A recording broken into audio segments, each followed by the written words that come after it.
ప్రపంచంలోని విలువైన ప్రదేశాలను అధ్యయనం చేసి వాటిని కాపాడడానికి అప్రమత్తం చేయడానికి ఏర్పాటైన వరల్డ్ మాన్యుమెంట్స్ ఫండ్స్ అనే సంస్థ మనిషి రూపంలో చంద్రుడికి పొంచి ఉన్న ముప్పు గురించి షాకింగ్ నిజాలు బయటపెట్టింది.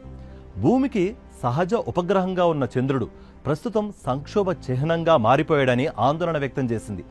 ఈ ఏడాది ఈ సంస్థ విడుదల చేసిన జాబితా ప్రకారం చంద్రుడిపై 90 ప్రాంతాలు హానికారకంగా మారాయట. దీనికి కారణం మనిషే అన్నది ఆ సంస్థ చేస్తున్న అభియోగం.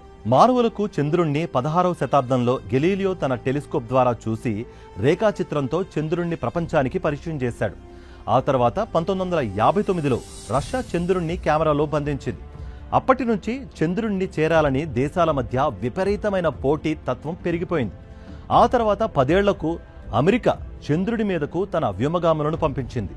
చంద్రుని గురించి ఇప్పుడు మరింత తెలుసుకోవడానికి దేశాలు, ప్రైవేట్ సంస్థలు, అంతరిక్ష పరిశ్రమలో కొత్తగా పోటీలు పెరిగిపోయాయి. 2023లో భారత్ చంద్రుని దక్షిణ ధ్రువంలో ఓ అంతరిక్ష నౌకను ప్రవేశపెట్టింది.